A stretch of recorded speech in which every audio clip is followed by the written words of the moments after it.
This is my top 10 list of Dragonflight professions. At this point I've spent hundreds of hours with the professions in Dragonflight and have a lot of experience in the WoW economy, making over 1 billion gold in Shadowlands, so I have a pretty good idea for gold making opportunities.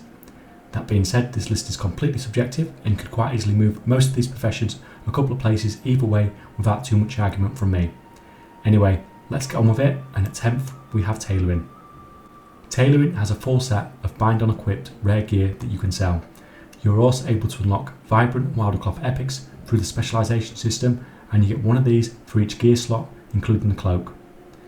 At the start of a new expansion, everyone is going to want epic gear and the high item levels that come along with it, and as a tailor you are set up to provide this to all the cloth wearers and anyone else that wants a cloak. Now these epics need a buyer to provide primal chaos, which isn't too bad. I have a farming video for that coming out soon, but the sparks will be the limiting factor. Right at the start these may be an issue, but once Dragonflight is really up and running, you should be in position to be mass producing epics. In the long term, it's likely that people are going to start wanting Azure Weave and Chronocloth epics instead. The patterns for these are locked through a combination of drops and reputation. These are much more powerful than the basic epics. For example, the allied risk cards of time dilation makes your spells and abilities have a chance to rally you and your closest 4 allies within 30 yards to victory for 10 seconds, increasing versatility by 195. Just having these sorts of bonuses could well make these items BIS, even including the drops from the raid, although that's not confirmed at the time of recording. These have a much higher recipe difficulty, so you will need to be much more specialised to be able to produce them at the same item level that you produce the standard vibrant Wildercloth epics.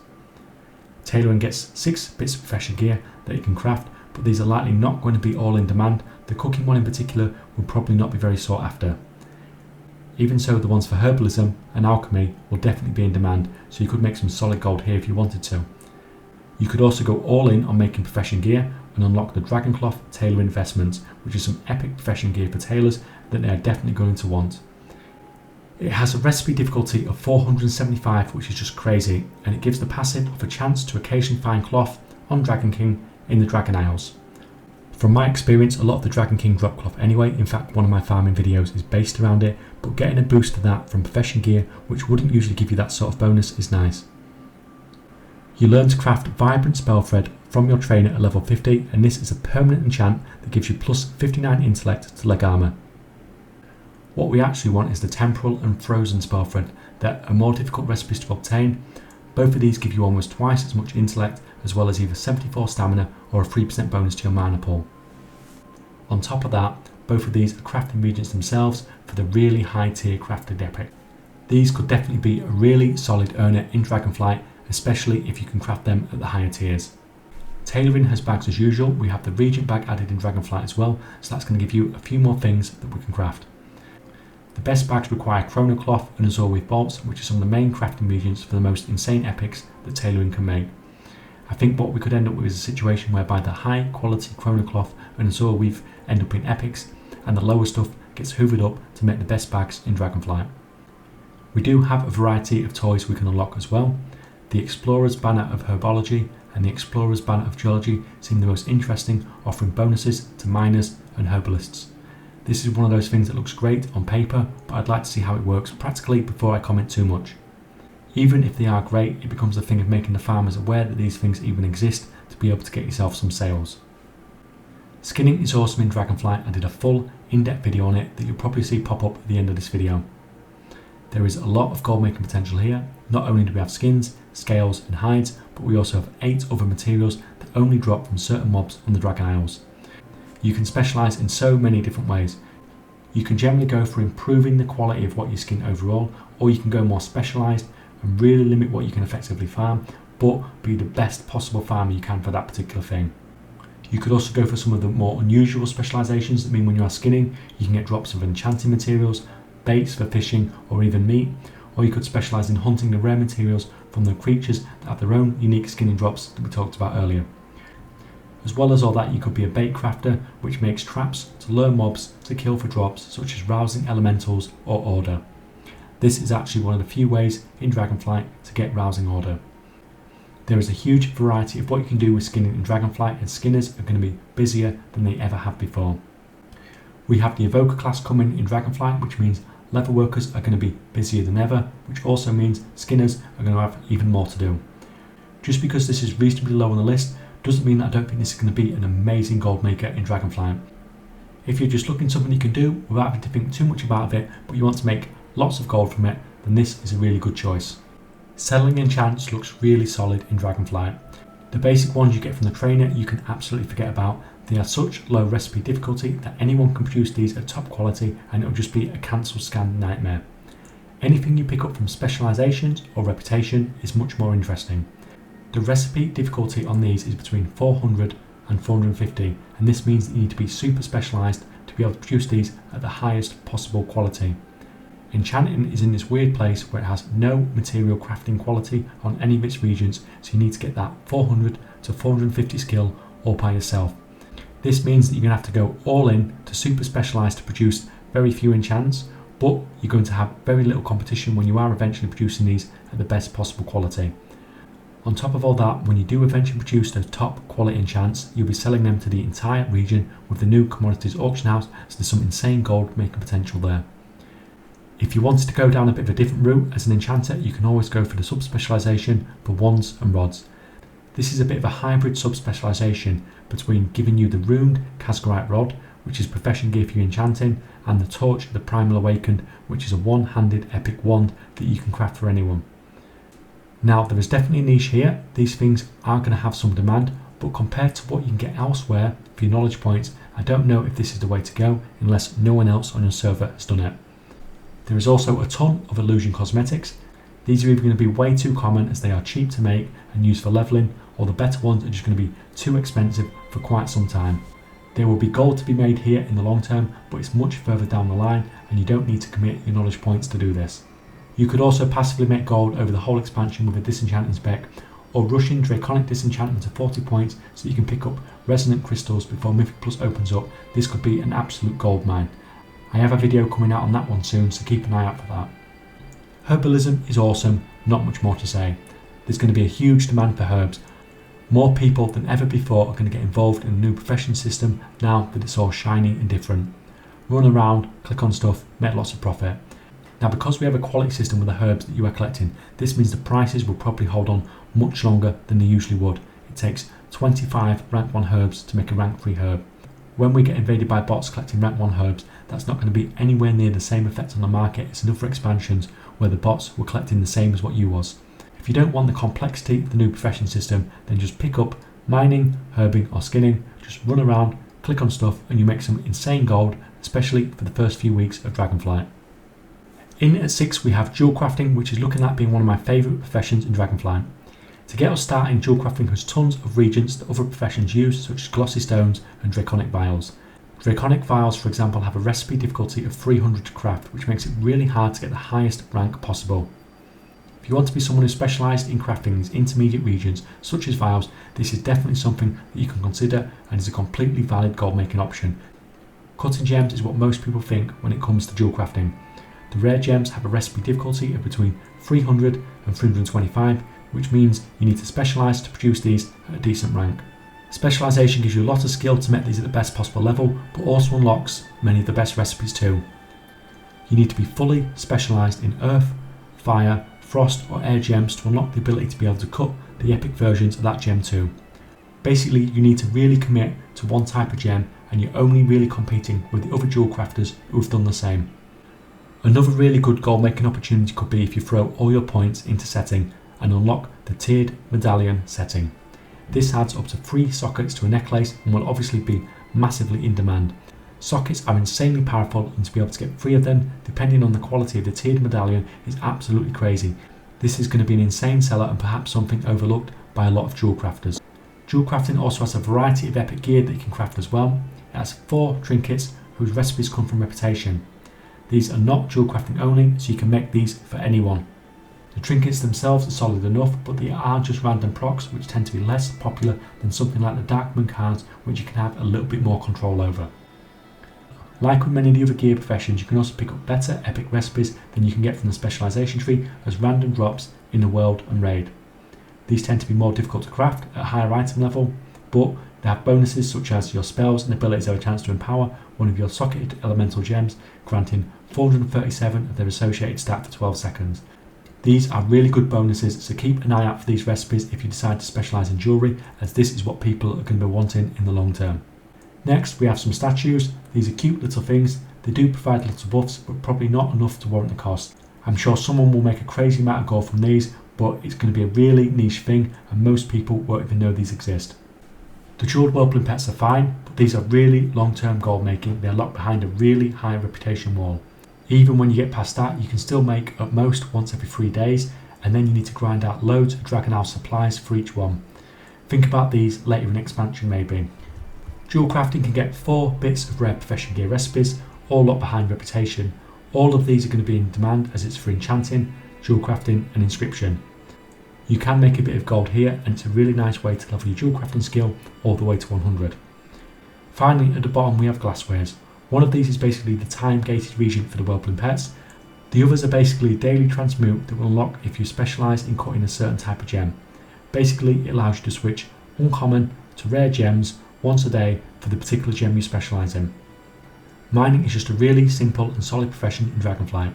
We only have 3 ores: Ceravite common, Draconium uncommon and Casgarite rare. In the process of mining, we're also going to pick up quite a lot of rousing earth and fire. We get an ability called Overload Elemental Deposit. As we're flying around, we find rare versions of those, for example a molten Ceravite node. These drop rousing fire, but we can use that overload ability on it to give us much better drops. This has a 12-hour cooldown, but every time we mine, it reduces the cooldown on it. Basically, we can specialise in so many different ways so that we can get gems or more rousing elementals from farming, etc. It's just a really solid choice as a profession. You can literally just fly around, hitting those, you're going to make some insane gold at the start of Dragonflight. Pairing mining and herbing is the really obvious choice. Just run around, spamming those two, and you can literally make millions. I spent some crazy amount of time herbing and mining on the beta, and if you know the right farming spots, it's all pretty insane. Those farming routes are coming out on the channel soon, so keep an eye out, follow the routes, and you'll be making some crazy gold. I think mining will start stronger than herbalism, but it will fall behind eventually. In at 4, we have blacksmithing. Blacksmithing is in a really strong position coming to Dragonflight, and it's mostly down to one thing, and that's weapons. Blacksmithing has 2 separate specialisations to unlock level 70 epics, the weaponsmith tree and the armoursmith tree, and both of these unlock primal molten gear. There's 8 bits of armour and 6 weapons and a shield that you can unlock, and this is a really solid start. Being able to choose between crafting 15 different epics, 6 of them being weapons, is just awesome. Everyone will probably want a weapon to get themselves started. In addition to the 6 we can unlock through the specialisation tree, there are also 8 other weapon plans that we can pick up for obsidian seared weapons in Dragonflight. These come from a mix between drops and reputation grinds. These weapons are pretty much the same as the primal molten ones, you're just getting different weapon types. They have the same recipe difficulty, the same item level, the only difference is that the materials to make them are very slightly different. There are extra recipes that you can pick up for crafted armour, and these are much more interesting than the weapon variants. For example, Shield at the Half has a passive that taking damage has a chance to increase your versatility by 316 for 15 seconds, and the Frostfire Leg Guards of Preparation, damaging a new enemy grants you 168 for 10 seconds up to 5 stacks. These bonuses are awesome and could well make them best in slot. The only issue is that the recipe difficulty is higher, so it will be harder for you to produce these at the higher item levels, but I'm pretty sure players will be wanting you to craft these for them in the long term. I would argue that blacksmithing is the best producer of profession gear in Dragonflight. It has 8 rare recipes, all of which I think will be in demand, and an epic hammer for blacksmiths. These are mostly unlocked through reputations or the specialisation system, so you'll likely be picking up a lot of these over time with no extra charge to yourself if you want to go down the route of being a toolsmith. Now, because we do have a sub-specialisation based purely around making tools, this could really be a great alternative to make some really good gold if you're not too bothered about making epics. The epic blacksmithing hammer is really nice as well, it's just a pity that it wasn't locked deep within a toolsmith specialisation. Another potential niche area for blacksmiths could be a stonesmith. We have primal razor stones for gatherers, which is a 2-hour consumable, buffing their secondary stats. We also have primal whetstone and primal weightstone, which are 2-hour weapon buffs for melee players. These are going to be essential for those raiding at the top end. The plans for the melee buffs are easy enough to get, you'll grab these just whilst training your blacksmithing skill from the trainer. The recipe difficulty on these is 325, which means producing them at the best quality is not easy. If the recipe difficulty on these was 100, I would say that these are absolutely trash, but because it's so much higher, it gives you the opportunity to be able to produce something that nobody else can. Additionally, the stonework sub-specialisation tree gives you silly amounts of multicraft, so this could be an interesting spec to run. Alchemy is looking to be in the strongest position compared to the other professions that it has been for ages. I think it's going to be my favourite profession in Dragonflight and could be a pretty insane earner. The problem Alchemy has always had is that the recipes were too easy to get, and then these were just mass produced and dumped on the auction house, and now with a region-wide market for these, this problem got even worse. I think this problem largely goes away with Dragonflight, and Alchemy is one of the highest potential gold making professions. To begin with, recipes are a lot behind experimentation and some a lot behind this, and certain sub-specialisations as well. This is a barrier to entry, but not one that would last that long, but it would just draw out the process of everyone getting all the recipes. What will definitely make the difference is the fact that the best looking potions and files in Dragonflight have a recipe difficulty of over 400. This means that there is much higher scope for you to be able to distinguish yourself and produce something that no other alchemist can. If all the potions and files had a recipe difficulty of 100, I don't think Alchemy would even make a top 10 list, but now I think we really have some great potential here. Alchemy does have some other potential little gold makers outside of potions and vials as well.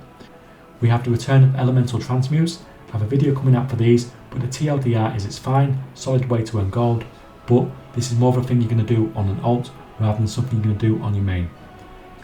There is a whole sub-specialisation tree based around producing incense. This looks great for RPers, but most of them are not going to be great sellers. This particular incense gives a 10-minute buff to inspiration, which is really nice, but it costs a primal conversion, which is 5 awakened elementals, making it stupidly expensive. You really do need to make good use of that buff to get value out of this. The recipe for this one is also a lot behind Artisans Consortium reputation. I do have a little bit of hope that this one could be a seller, but like I said, very expensive to produce.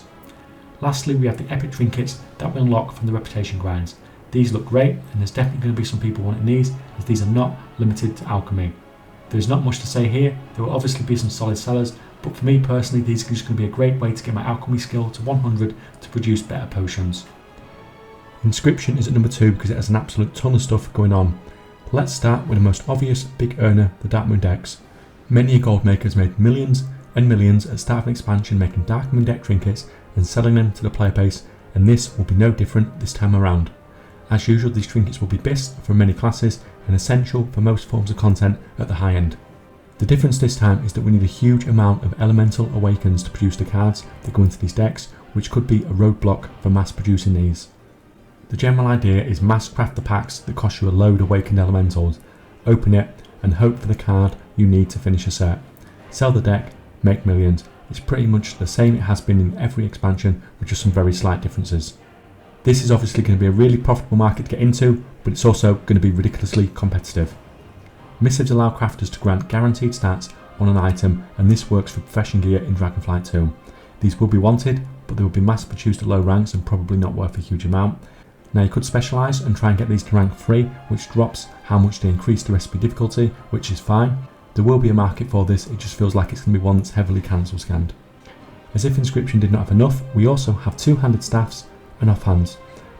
The staffs in particular could well be in demand. It's not just intelligence either, there's an agility one too, and it's not probably a specialisation people are really going to think about too much when you think of Inscription. Weapons are always going to be popular, especially at the start of an expansion. The only issue here is that you're really leaving yourself with a very narrow stock of what you're going to be selling. If you're not going to be a Darkmoon deck seller, then providing the seller could always be an option. Sigils provide customisations to Darkmoon decks, and most buyers will probably want one if they're already spending a stupid amount on the trinket. This is fine, it's just another niche market that will be good, it's just that the other options we have in Inscription look a bit better. Vantus runes are always solid sellers. Nothing much is going to change here except that they have 360 recipe difficulty, which means producing them at the highest possible rank is going to take some real effort. If you want to specialise here, I would not begrudge you. Someone is going to make a ridiculous amount of gold on these, but unfortunately the market is a bit too obvious and you could end up with quite a bit of competition. Darkmoon decks are obvious too, but at least you're only competing against everyone else on your server, not on the entire region. Next we have Buzzing, Chirping and Howling runes. These are basically the sharpening stones for casters that give either crit, haste or healing for 2 hours. These are going to be an essential consumable for almost all competitive combat, so these things are going to sell. I think these are a less obvious market when it comes to some of the other stuff here. When it comes to Inscription, you don't really think of raid consumables. They also have a recipe difficulty of 300, which means we need to really specialise to produce these at the highest possible ranks. These will sell crazy well, it just depends on how many people think about prioritising getting these crafted to the max rank. Inscription does have some rare profession gear, one for cooking, alchemy and inscription. It's all fine, if no one else on your server has them, it could be worth the effort, but we have better options elsewhere in inscription. Contracts are the same as they've always been. If you're first in your region to get there, awesome, you'll make loads of gold. Besides that, it's just a cancel scanning mess. The Draconic Tree Ties are interesting. These are basically books that you can click on once per week to get a profession knowledge point, and anyone with a profession should be trying to get one of these. You will unlock the ability to craft these by spending 20 points in the archiving tree and heading straight down to the bottom. You get the inscription one initially for yourself, but you unlock more over time as you craft them. These are something that will probably be a solid gold maker right at the start of the expansion, but will lose profitability quickly as they are easy to unlock, only needing 20 inscription knowledge points. There are over 20 different dragon cosmetics that you can sell as work orders as well. I don't really see why these are done through the work order system, it seems like it could have been done that way just for the sake of it. Either way, the main way you could potentially make gold here is by grabbing one of the random drop recipes that no one else has. And finally, we have number 1, Leatherworking. Leatherworking was the strongest profession in Shadowlands, and that's probably not going to change for Dragonflight. One of the main factors in why Leatherworking will be strong in Dragonflight is simply because we have a new Evoker class that is a male wearer. Leatherworking already covered a huge amount of classes, and Evoker will be the most played class in Dragonflight, even if it's just as an alt.